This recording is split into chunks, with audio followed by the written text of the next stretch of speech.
नमस्कार, मैं हूं आशीष त्रिपाठी आपके साथ। आज की ताजा खबर देख रहे हैं आप, और ताजा खबर यह है कि उज्जैन में एक ऐसी दुर्घटना हुई जो कि हृदय विदारक थी। दरअसल एक महिला को एक बस ने कुचल दिया। हादसे की कुछ तस्वीर आपको दिखाएंगे, लेकिन स्पष्ट तौर पर नहीं दिखा सकते क्योंकि ये तस्वीरें आपको विचलित कर सकती हैं। और इस हादसे में महिला की मौके पर ही मौत हो गई। दरअसल बस का पहिया महिला के ऊपर चढ़ गया। हादसे की ये दरअसल सीसीटीवी वीडियो जो कि वहां चौराहे पर कैमरा लगा हुआ था उसकी है। और दुर्घटना के दौरान महिला के ऊपर से बस निकल गई। ऑफिस से घर जा रही थी महिला। हादसे का दर्दनाक सीसीटीवी वीडियो सामने आया है। और चामुंडा माता मंदिर चौराहा पर यह दुर्घटना हुई, जहां स्कूटी से जा रही महिला और उसके बाएं तरफ से एक बस जिसने अचानक दाईं ओर स्टीयरिंग घुमा दिया। और यहां पर आप तस्वीरों में देख सकते हैं कि सिग्नल जो है वो हो चुका था, और उसके बाद जल्दबाजी के चक्कर में ये बस वहां से निकली और अचानक उसने टर्न लिया और इस महिला की जिंदगी हलाक हो गई। और बात करेंगे, हमारे सहयोगी अजय पटवा हमारे साथ जुड़ रहे हैं, उनसे बात करते हैं। अजय, बेहद दर्दनाक और बेहद दुखद ये हादसा, और सिग्नल भी हो गया था, दिखाई दे रहा है सीसीटीवी वीडियो में साफ। इतनी जल्दबाजी में सब कुछ हुआ कि महिला की जान ही चली गई। क्या कार्रवाई की जा रही है इसमें?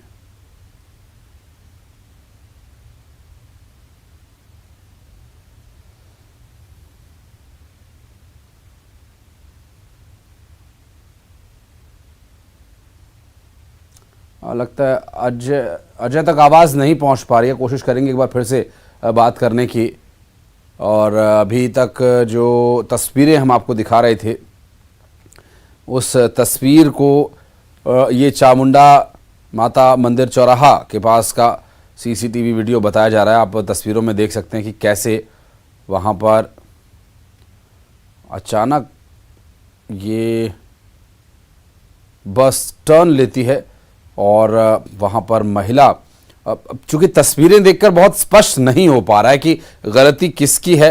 अजय हमारे सहयोगी इस वक्त फोन लाइन पर हमारे साथ जुड़ गए। अजय, ये जो दुर्घटना हुई, एक जान चली गई, बेहद दुखद ये मामला है, लेकिन यहाँ पर गलती किसकी अभी तक स्पष्ट नहीं हो पा रहा है, चूंकि सिग्नल ऑलमोस्ट हो गया था जब बस निकली और बस के दाईं तरफ से महिला जा रही थी और अचानक बस का टर्न हुआ। ये देखिए, मैं आपको बताना चाहूंगा कि जब जो महिला जिस साइड से आ रही है उस साइड महिला का ऑफिस था। भले ही वो रॉन्ग साइड था ऑफिस महिला का, पर जिस साइड से जो बस आ रही थी बड़ी तेज गति में थी, क्योंकि उस समय ग्रीन सिग्नल खत्म हो चुका था। इसके बावजूद भी बस चालक के द्वारा जो है तेज गति से बस को आगे बढ़ाना चाहा था, और इसके कारण जो है महिला का भी आना हो गया, और इस कारण जो है बस उस पर चढ़ाती हुई निकल गई। इसी दौरान बस चालक जो है उस महिला को बस को एक्टिवा को टक्कर मारते हुए सीधा निकल गया और मौके से फरार हो गया। वहीं देवास गेट बस स्टैंड पर बस को खड़ी कर और वहां से फरार हो गया। इसके बाद वहाँ जो महिला शालिनी थी, जो BSNL कर्मचारी थी, और वहाँ उनकी मौत हो चुकी थी। जहाँ पर जो लोग खड़े हुए थे उन्होंने उसको तत्काल वहां से उठाया और पुलिस को सूचना दी, परिजनों को सूचना दी, सब अस्पताल पहुंचे। और इसके बाद पुलिस ने जो है बस चालक के खिलाफ मामला दर्ज कर बस को जब्त में ले लिया है। फिलहाल सबसे बड़ा सवाल ये है कि आए दिन बस वालों की इतनी मनमानी है कि ट्रैफिक सिग्नल को भी नहीं देखते हैं और लोगों की जान को खतरे में डाल देते हैं। इसके पहले भी एक ऐसी घटना कोयला फाटक पर घटी थी। यहाँ पर सिग्नल पर कई लोग खड़े हुए थे, इसके बावजूद पीछे से बस आई और कई लोगों को टक्कर मार दी थी। इसमें कई लोग घायल हुए थे। ऐसे कई वाकया हैं जिसको लेकर लगातार बस चालकों की गलतियां रहती है, जिसके कारण आम लोगों की जान खतरे में डल जाती है। ना RTO की तरफ से ऐसी कार्रवाई की जाती है, ना पुलिस प्रशासन की तरफ से ऐसी कार्रवाई की जाती है। यदि जो सिग्नल तोड़ देते हैं टू व्हीलर वाले तो उनके घर पे ई चालान आ जाता है, पर ऐसे बस चालकों के घर पे कभी ई चालान नहीं जाता है। ऐसे लोगों के खिलाफ चालानी कार्रवाई नहीं होती है। यदि ऐसे लोगों पर सख्त कार्रवाई हो तो लोगों की जो जान के साथ खिलवाड़ हो रहा है संभवतः वो बच सकती है। ऐसे ही बस चालक जो नियमों को ताक पर रख जो है अपनी बस का नंबर लगाने के चक्कर में दूसरों की जान खतरे में डालते हैं। जी, स्वाभाविक है अजय, अगर आपके पास बड़ा वाहन है और आप बड़े वाहन को लेकर सड़क पर चल रहे हैं तो आपकी जिम्मेदारी भी यहां बड़ी हो जाती है और उस ड्राइवर की गिरफ्तारी बेहद जरूरी है, चूंकि इसमें साफ दिखाई दे रहा है कि जब स्कूटी से बस का साइड लगा वो तत्काल ब्रेक मार सकता था, लेकिन उसने ब्रेक ही नहीं मारा। स्कूटी से साइड लगा, महिला गिरी, अगले पहिए के पास गिरी और पिछला पहिया आया ऊपर से चढ़कर निकल गई। बस बिल्कुल ना उसने रोकने की कोशिश तक नहीं किया जाए। पुलिस क्या कह रही है, कब तक इसकी गिरफ्तारी हो सकती है? जी देखिए, पुलिस ने फिलहाल जो है बस चालक के खिलाफ मामला तो दर्ज कर लिया है।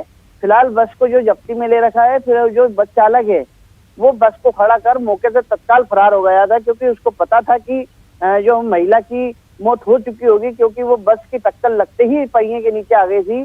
तो कहीं ना कहीं बस चालक जो है घबराहट में बस को खड़ी कर मौके से फरार हो गया है। अब फिलहाल जो है पुलिस का यही कहना है कि इस पूरे मामले में बस चालक को जल्द गिरफ्तार कर लिया जाएगा, पर गिरफ्तारी से कुछ नहीं होगा, क्योंकि जो आए दिन जिस तरीके की घटनाएं होती हैं, आम लोगों की जान चली जाती है इनकी एक जरा सी गलती के कारण, जिस ऐसे लोगों पर जो है सख्त। बिल्कुल अजय, हर बड़े दुर्घटना या बड़े बदलाव के पीछे एक छोटा सा कारण, बहुत छोटा सा कारण होता है। छोटी सी गलती, उसे छोटा कहें या नहीं कहें वो एक अलग का विषय है, लेकिन ये लापरवाही हमें नहीं करनी है। हम ये कसम खाकर अगर सड़क पर निकलेंगे तो हो सकता है कि इस तरह की दुर्घटनाओं से हम बच सकें, हमें सीख लेनी होगी। बहुत ही दुखद ये मामला। अजय, बहुत शुक्रिया आपका इस पूरे मामले पर जानकारी देने के लिए। और बढ़ते आगे ग्वालियर से एक बड़ी खबर आपको बता दें, हजीरा इलाके में लगी आग और सिविल अस्पताल के पास बने दुकानों में आग लगी। कपड़े की दुकान सहित 5 दुकानें यहां पर जलकर राख हो गई। हजीरा इलाके का ये आग का पूरा दुर्घटनाक्रम सामने आया, जहां सिविल अस्पताल के पास दुकान में आग लगी। फायर ब्रिगेड की टीम ने आग पर काबू पा लिया है। आग लगने से लाखों का नुकसान यहां पर हुआ है। सिविल अस्पताल के पास दुकानों में आग लगने का यह मामला ग्वालियर से सामने आया, जहां पर अफरा तफरी मच गई और स्थानीय लोग वहां आग बुझाने के लिए सबसे पहले पहुंचे। हालांकि मौके पर फायर ब्रिगेड ने जाकर आग पर काबू पाया। आग की जो लपटें हैं वो काफी भयानक तरीके से उठ रहे। सुशील कौशिक हमारे सहयोगी इस वक्त जुड़ गए हमारे साथ। सुशील, काफी समय लगा होगा आग बुझाने में, क्या कैसे आग लगी, कुछ जानकारी मिल पा रही है? पास में हॉस्पिटल भी था। बिल्कुल, देखिए ग्वालियर के हजीरा इलाके का पूरा मामला है। कल रात की ये घटना है। यहाँ सिविल अस्पताल के पास जो कपड़ा की दुकान सहित अन्य दुकानें हैं 5, उस मार्केट में आग लगी है और आग कपड़े की दुकान से शुरू होकर 5 दुकानों को अपनी चपेट में लिया और देखते ही देखते ये आग जो है भीषण रूप से फैल गई और आग लगने से यहाँ हड़कंप मच गया, क्योंकि ये मुख्य सड़क है और बाजार का इलाका है। यही वजह कि लोगों ने इसकी सूचना नगर निगम की फायर ब्रिगेड को दी। फायर ब्रिगेड पहुंची, तब तक जो 5 दुकानें इस आग की चपेट में आ चुकी थी, जिनका लाखों रुपए का सामान जलकर राख हो चुका था। लेकिन बाद में आग पर नगर निगम की फायर ब्रिगेड ने काबू पाया और इसमें सबसे अच्छी बात यही रही कि किसी तरह की कोई जनहानि नहीं हुई। आसपास लोग जा गए थे। यही वजह है कि तत्काल जो है आग पर काबू पाने के लिए कवायद शुरू की गई। लेकिन अब जो है प्रारंभिक तौर पर यही सामने आया कि संभवतः शॉर्ट सर्किट से आग लगी है। लेकिन क्या कारण रहे इसकी जांच जो है पुलिस और फायर ब्रिगेड की टीम भी जो है इस कार्रवाई के बाद करेगी, जिसके बाद तस्वीर साफ होगी कि आखिर आग क्यों लगी थी। लेकिन अब इसमें मुआवजे के लिए भी स्थानीय स्तर पर जो व्यापारी है उन्होंने मांग की है। बहुत शुक्रिया सुशील आपका इस जानकारी के लिए। और बढ़ते आगे बलौदाबाजार से बड़ी खबर, कसडोल में ऑटो पार्ट्स की दुकान में आग लग गई और आग से लाखों की संपत्ति यहां जलकर राख हो गई। और इस ऑटो पार्ट्स की दुकान में आग लगने के पीछे जो कारण है वो शॉर्ट सर्किट बताया जा रहा है, जिससे लाखों की संपत्ति का नुकसान हुआ। फायर ब्रिगेड को सूचना दी गई। फायर ब्रिगेड मौके पर पहुंची और आगजनी की ये दूसरी जो दुर्घटना की जानकारी हम आपको दे रहे हैं। ये बलौदाबाजार में दुर्घटना हुई और इस दुर्घटना में ऑटो पार्ट्स की जो दुकान थी वो दरअसल जलकर राख हो गई। आग बुझाने के लिए फायर ब्रिगेड की टीम मौके पर पहुंची, लेकिन काफी देर हो चुकी थी। लेकिन राहत, इस पूरे हादसे में ये कहा जा सकता है कि कोई जनहानि यहां नहीं हुई। ये राहत की बात है।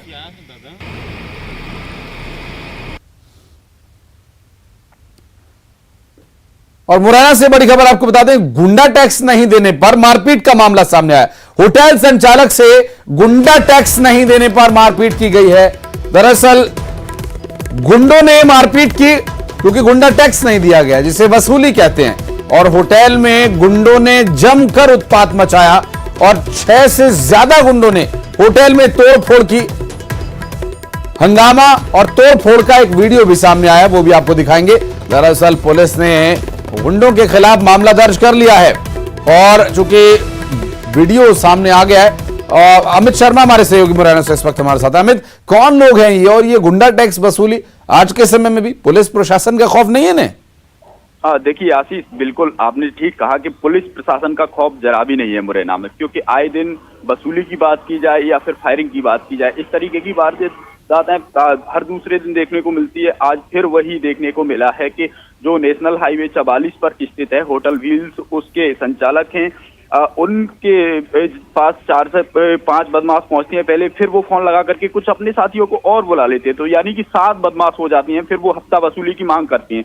जब होटल संचालक इस बात से मुकर जाता है और मना करता है कि मैं किस तरीके से वसूली दूं, मैं तो होटल संचालक हूं, भाई होटल चला रहा हूं, उसके बाद भी वो जबरदस्ती से उसके साथ मारपीट करती हैं, फिर फायरिंग करती हैं, वो होटल में जम करके तोड़फोड़ करती हैं। इससे पहले भी देखा गया था कि बस संचालक से मारपीट हुई थी। तो इस तरीके के मामले मुरैना में आना ये कोई बड़ी बात नहीं है पुलिस के लिए, तो क्योंकि पुलिस इस तरीके के मामलों को गंभीरता से नहीं लेती है। यही वजह है कि इस तरीके के मामले आए दिन सामने आ रहे हैं। आशीष, अब क्या गंभीरता दिखाने के लिए क्या पुलिस को लगता है कि क्या हो तब गंभीरता उससे वो समझेंगे? इतना सब कुछ हो रहा है, फायरिंग हो रही है, ओपन फायर हो रहा है, होटल संचालकों को धमकाया जा रहा है। अब इस पर भी अगर पुलिस कार्रवाई नहीं करेगी तो ऐसे लोगों का मन तो बढ़ेगा ही। स्वाभाविक है हमें इस पूरे मामले में कार्रवाई की आवश्यकता है, लेकिन पुलिस की तरफ से कोई सफाई, कोई जवाब? देखिए, अभी पुलिस की तरफ से इस तरीके की कोई सफाई नहीं आई है, लेकिन पुलिस ने 7 आरोपियों के खिलाफ मामला दर्ज कर लिया है और उन आरोपियों की तलाश शुरू कर दी है। होटल संचालक हैं जो राहुल राजावत ग्वालियर से आते हैं, उनका साफ तौर पर कहना है कि इससे पहले भी इस तरीके की घटना सामने आई थी, उस बार भी हमने शिकायत की थी, लेकिन पुलिस के द्वारा कोई ठोस कार्रवाई नहीं की गई थी। फिर दोबारा से इन्हीं बदमाशों के द्वारा हफ्ता वसूली की मांग की गई थी और होटल में आकर के तोड़फोड़ की गई, मारपीट की गई, फायरिंग की गई। उसके बाद भी अभी तक इस तरीके की घटनाएं सामने जिले भर में आ रही हैं, लेकिन पुलिस कोई कार्रवाई नहीं कर रही है। बहुत शुक्रिया अमित आपका इस जानकारी के लिए। पुलिस को इस पूरे मामले में एक्शन लेने की आवश्यकता है। बढ़ते आगे और करेंगे अगली खबर का।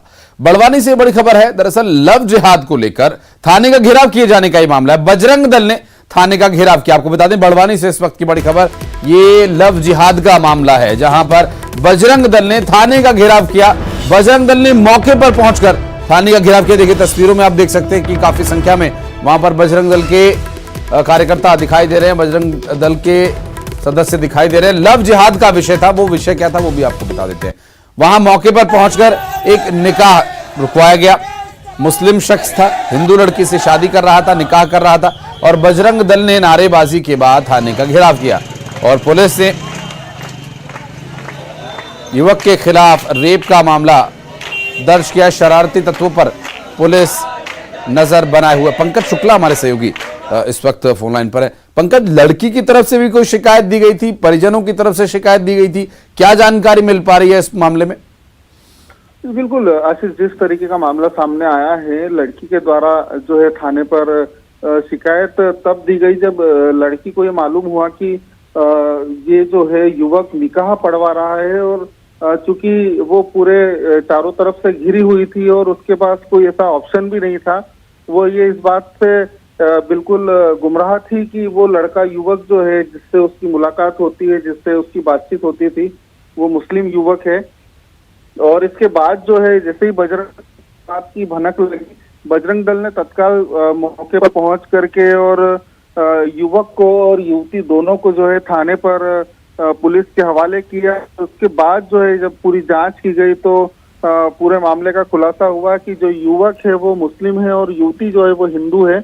और उसके बाद जो है पूरे मामले में जांच के बाद पुलिस ने लव जिहाद के साथ में, चूंकि युवती ने इस बात का भी उल्लेख किया कि उसके साथ दुष्कर्म भी हुआ है, तो पुलिस ने जो है बलात्कार और साथ में जो है लव जिहाद का मामला दर्ज कर लिया है। साथ ही उसे विवेचना में लिया गया है कि इसमें और बातें सामने आती, उस आधार पर जो है अन्य धाराओं को भी बढ़ाया जाएगा। जी, बहुत शुक्रिया पंकज आपका इस पूरे मामले पर जानकारी देने के लिए। और छत्तीसगढ़ में हुए कथित कोल स्कैम को लेकर ईडी की ओर से कोर्ट में रिट पिटीशन क्रिमिनल दायर किया गया, जिन्हें आरोपी बनाया गया, उनके खिलाफ विधिवत कार्रवाई की मांग की गई है। कथित कोल स्कैम का यह मामला, जिसमें स्पेशल कोर्ट रायपुर अभियोजन परिवाद दायर किया गया है। परिवाद 280 पन्नों का है। अभियोजन में 11 लोगों को अभियुक्त बनाया गया है और इस पूरे मामले में कांग्रेस विधायकों को भी आरोपी बनाया गया है। विधायक देवेंद्र यादव, चंद्रदेव राय को चार्जशीट में आरोपी बनाया गया। साथ ही रायपुर की अदालत में रानू साहू के खिलाफ चार्जशीट पेश की गई है।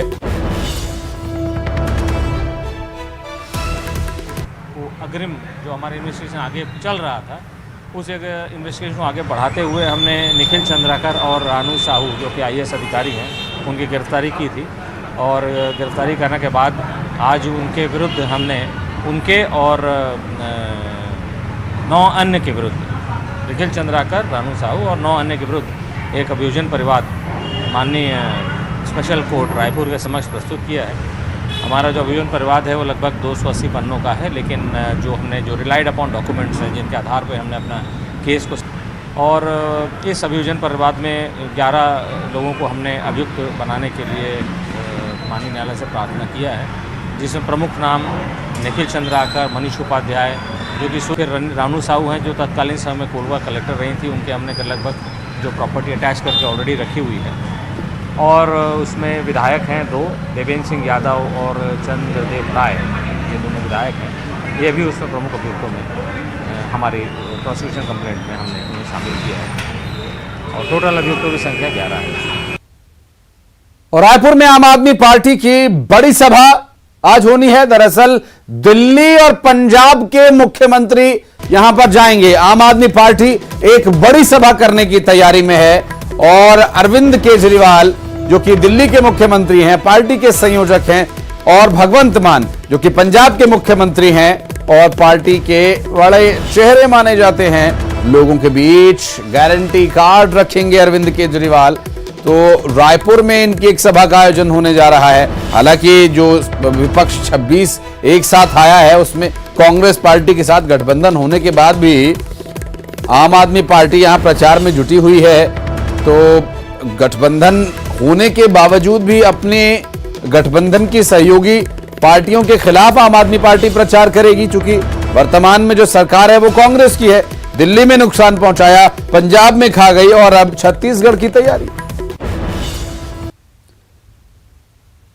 रेलवे ने छत्तीसगढ़ के रेल यात्रियों को एक बार फिर बड़ा झटका दिया। दरअसल रक्षाबंधन से पहले रेलवे ने एक साथ 20 ट्रेन को रद्द कर दिया। लंबी दूरी की 20 ट्रेन एक साथ रद्द किए जाने से छत्तीसगढ़ के रेल यात्रियों के लिए बहुत बड़ी समस्या बन गई है। 18 दिन में रेलवे ने 5वीं बार कई ट्रेन को रद्द किया है। बताया जा रहा है कि ईस्ट कोस्ट रेलवे में तीसरी रेल लाइन बनाने का काम हो रहा है। ईस्ट कोस्ट में रेल लाइन बनाने की वजह से छत्तीसगढ़ से होकर गुजरने वाली लंबी दूरी की ट्रेन को रद्द कर दिया गया। 20 अगस्त से लेकर 30 अगस्त तक 20 ट्रेन को अलग अलग दिन के लिए रद्द किया गया है। रेलवे ने कुर्लापुरी, कुर्ला भुवनेश्वर, गांधीधामपुरी, बीकानेरपुरी, जोधपुरपुरी, अजमेरपुरी, साईनगर शिरडी, इंदौरपुरी, कुर्लापुरी, वलसाड़पुरी एक्सप्रेस को रद्द कर दिया है।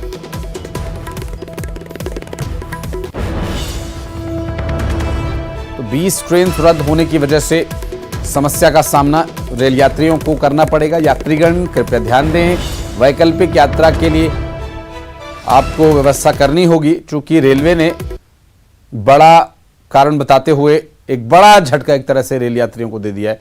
जहां बड़ी संख्या में लोगों ने टिकट्स बुक किए हुए थे और त्यौहार का मौसम है, ऐसे में त्यौहार पर भी 20 से ज़्यादा ट्रेन का रद्द किया जाना बड़ी संख्या में यात्रियों को परेशान कर सकता है।